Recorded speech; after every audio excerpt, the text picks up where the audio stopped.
Salutations tête de nage, je suis Chef et bienvenue dans Menu Indé, l'émission qui parle d'édition indépendante, d'auto-édition, de projets amateurs sympas, de trucs et de machins, d'où le indé du titre en fait. Et aujourd'hui on va parler de Central Universe, parce que c'est bien, voilà. Central Universe est un manga écrit et dessiné par Christophe Cointeau, qui a dans un premier temps été auto-édité, puis qui est depuis pas longtemps distribué par la boîte d'édition indépendante Bladeworks Edition. Alors on va s'arrêter 2 secondes sur Bladeworks Edition, parce que c'est un projet que j'ai suivi de plus ou moins loin via le forum Manga Sans Frontières, parce que le gars il est arrivé, il a ouvert un sujet, il a fait oui bon j'aimerais créer ma boîte d'édition, je vais faire comme ci comme ça. Bon, des mecs qui nous ont pondu ce genre de projet sur ce forum, il y en a eu 150. Mais lui c'est le seul qui a été jusqu'au bout de son projet. Et du coup au travers du forum on a pu suivre un peu l'évolution, les galères juridiques, tout ça, le périple pour montrer sa boîte et il a réussi. Or du coup il mérite son bravo. Voilà, bravo. Je sais pas applaudir. Et donc maintenant revenons à Central Universe, qui est dans un sens la première œuvre éditée par Bladeworks Edition. Si, dans un sens si.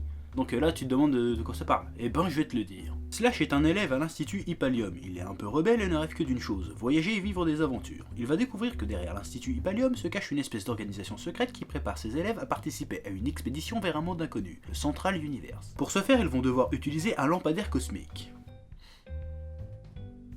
De plus, pour résister au voyage, chaque élève a été doté depuis son enfance et en secret d'une endonape, une technologie chelou, sorte de seconde peau qui, une fois activée, te file le super pouvoir qui claque. Slash et ses potes s'envolent donc pour Central Universe. Bon, là je te fais un petit résumé, mais c'est pas évident parce que faut que je te raconte suffisamment pour que tu comprennes de quoi ça parle et pas trop pour pas te spoiler l'histoire.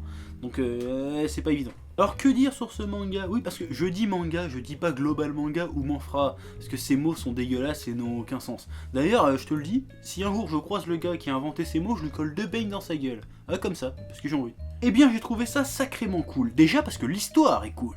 Alors oui, de prime abord, il s'agit d'un bon vieux shonen neketsuesque à l'ancienne, comme on n'en fait plus. En soi, la construction, le déroulement n'est foncièrement pas original, mais quelque part on s'en branle, tant que c'est bien écrit, et là ça l'est. L'histoire prend le temps de poser son univers, les personnages ont le temps de se laisser découvrir, et ça c'est plutôt fait habilement.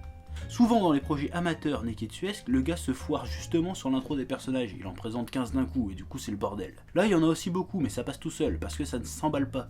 Ça prend son temps, il y a une phase d'exposition suffisamment longue et fournie pour que ça passe. Pour voir des gros combats de bâtards et un élément perturbateur, faut aller jusqu'à la page 70, donc si je te dis pas de conneries. Et je pense que ça vient en grande partie du format, parce que dans les vrais mangas japonais, les japonais ils ont un certain nombre de pages à remplir pour un premier chapitre, donc ils doivent tout introduire leur univers, leur histoire dans ce chapitre là, et du coup ils sont obligés de se démerder avec ça. Et là, il n'a pas cette échéance du chapitre, si tu veux. Il n'était pas obligé de faire son premier arc, si tu veux, en 30 pages, il pouvait le faire en tout ce qu'il voulait. Du coup, il prend le temps de poser son truc et ça sent, il peut faire ce qu'il veut, et donc ça c'est bien. C'est drôle, c'est entraînant, c'est vraiment un manga qui donne la pêche, et on sent vraiment que l'auteur s'est éclaté à faire chaque page, et ça fait plaisir. Parce que, comme je l'ai déjà dit, au-delà de la profondeur du message et de la complexité d'un manga, c'est ce petit souffle indescriptible grisant qui fera qu'un manga sera bon ou pas, et Central Universe a ce petit truc, justement. L'univers est plutôt atypique, c'est pas simple à décrire, il y a un petit côté One Piece et un petit côté Hunter x Hunter, je trouve, en tout cas c'est cool.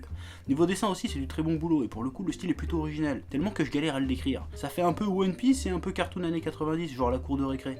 Qui est et restera un des dessins animés les plus cool de l'univers, et ce jusqu'à la fin des temps, et si tu penses le contraire, je te chie dessus. Donc au final, Central Universe, très bon manga français qui plus est, donc je te le recommande chaudement. En plus, niveau bouquin, le bouquin est plutôt joli, donc niveau édition, se fout pas de ta gueule, la couverture elle est en une espèce de plastique souple, je sais pas comment on appelle ça, c'est agréable au toucher, j'aime bien. Et en plus, il y a des petites index sympathiques, où tu vois le parcours un peu de l'auteur et des différents travaux qu'il a fait avant d'arriver à ce résultat là, c'est super intéressant, et ça revient un peu à ce que je disais dans ma FAQ, le monde de l'auto-édition, des éditions indépendantes, c'est un truc assez compliqué, c'est très dur, ça demande beaucoup d'abnégation et de courage pour réussir à sortir un bouquin comme ça, parce que là c'est un an et demi de boulot, tout seul sur ton bureau à gratter des feuilles comme ça, sans montrer rien à personne en plus, donc c'est pas évident. Donc moi quand je fais ces émissions, j'espère que j'arriverai à faire ne serait-ce que 10 personnes acheter un tome, et ben déjà ça serait déjà énorme. Pour l'auteur et pour les maisons d'édition aussi, parce que voilà, c'est du boulot et c'est bien, donc il faut faire connaître ce genre de trucs, surtout quand c'est de la qualité comme ça.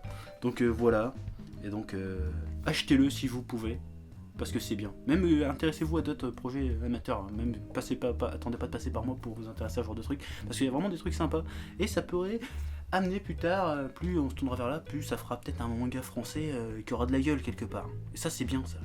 Pas qu'en manga, mais en BD, tout ce que tu veux. L'édition indépendante, c'est cool. Donc intéressez-vous à ça, achetez ce truc là, parce que c'est bien. Voilà. À vous les studios. Je sais pas pourquoi je dis ça.